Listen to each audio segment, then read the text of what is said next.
So this is the making of the Sweet 16 rose. My client first contacted me, said, hey, is there any way that you can get this project to me? But I need it in 24 hours. I said, bet, let's go.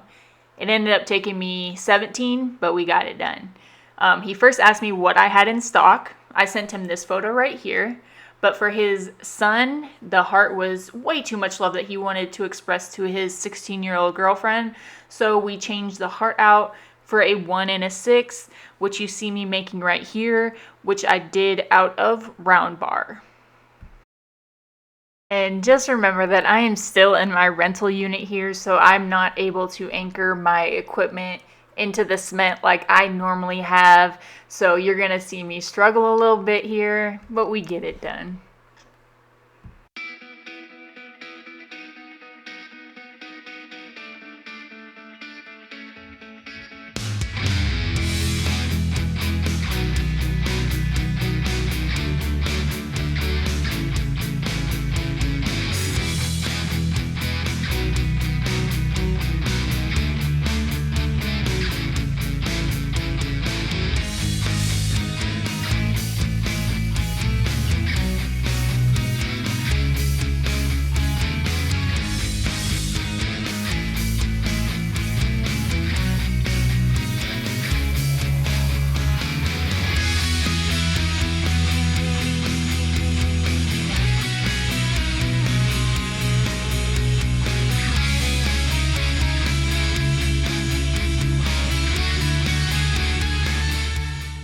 So here I'm taking this round bar and I'm going to be welding it to my base right there to give it a little bit more depth and dimension.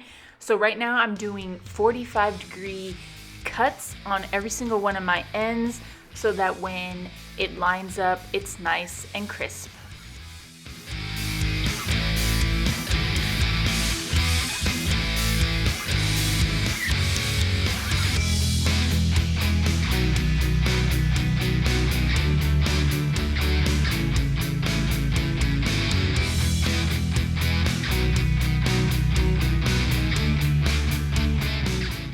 I have 3 different templates that I use when making my roses. So what I'm doing here is I'm tracing out all the petals that I need to form my roses. I will then take this sheet over to my Beverly shear where I will cut it into little squares, and then I will use these hand shears to get all the inside curves. We use the Dremel to make the leaf patterns for the base of the rose and then also the ones that go on the stems. And here we are forming out the rose, and when I do this I usually just go crisscross pattern doing the petal that is right across, and then I just continue that until it is completely formed out.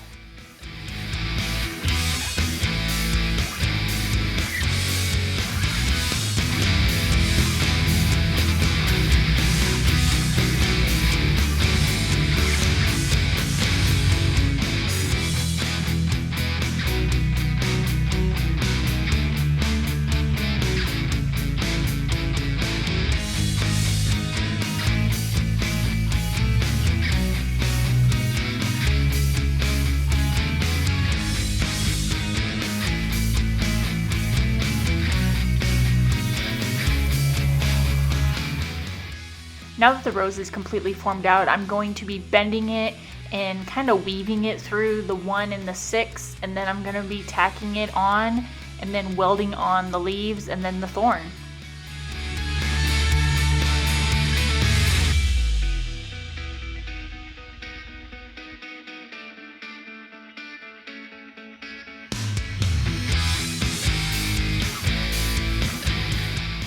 Even though we did do a metal base on this one, the client asked that we have the same color look as the wood, and the only color that I had in stock was this rose gold glitter, and he and his girlfriend both absolutely loved it. In the comments, let me know how you think it turned out, and remember to subscribe for more tips and tricks on all my future projects.